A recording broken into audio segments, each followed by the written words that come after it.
ലോകത്തിൻ്റെ പ്രകാശമായ മിശിഹായെ വാഴ്ത്തി ദേവാലയങ്ങളിലും വീടുകളിലും വർണ്ണശോഭയോടെ പിണ്ടികുത്തി തിരുനാൾ ആഘോഷിച്ചു. കേരളത്തിലെ ക്രൈസ്തവരുടെ തനത് പരമ്പരാഗത ആചാരമായ ദനഹ തിരുനാളിൻ്റെ ഭാഗമായാണ് പിണ്ടി തെളിയിക്കുന്നത്. ക്രിസ്തുമസ് കഴിഞ്ഞ് 13-ാം ദിവസം, അതായത് ജനുവരി 6-ാം തീയതി കൊണ്ടാടുന്ന ദനഹ തിരുനാൾ അഥവാ പിണ്ടിപ്പെരുന്നാളിന്റെ ആവേശത്തിലാണ് കേരളത്തിലെ ക്രൈസ്തവ വിശ്വാസികൾ. യേശുക്രിസ്തുവിന്റെ മാമോദീസയെയും പരസ്യ ജീവിതത്തെയും അനുസ്മരിക്കുന്ന ഈ തിരുനാൾ പ്രകാശത്തിന്റെ ആഘോഷമായാണ് അറിയപ്പെടുന്നത്.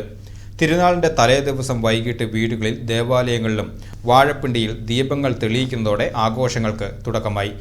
ദൈവം പ്രകാശമാകുന്നുവെന്ന് അർത്ഥമറിഞ്ഞ് വാഴപ്പിണ്ടിക്ക് ചുറ്റും പ്രദക്ഷിണം വെക്കുന്ന മനോഹരമായ കാഴ്ചയാണ് എവിടെയും ദൃശ്യമാകുന്നത്.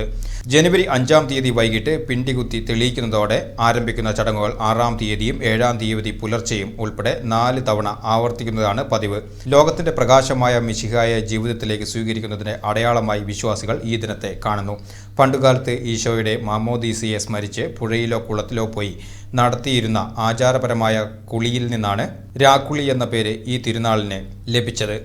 കേരളത്തിലെ സുറിയാനി ക്രിസ്ത്യാനികൾക്കിടയിൽ ഏറെ സജീവമായി നിൽക്കുന്ന ഈ ആചാരം ഇന്ന് പ്രകാശത്തിന്റെയും സന്തോഷത്തിന്റെയും വലിയൊരു ആഘോഷമായി മാറിയിരിക്കുകയാണ്.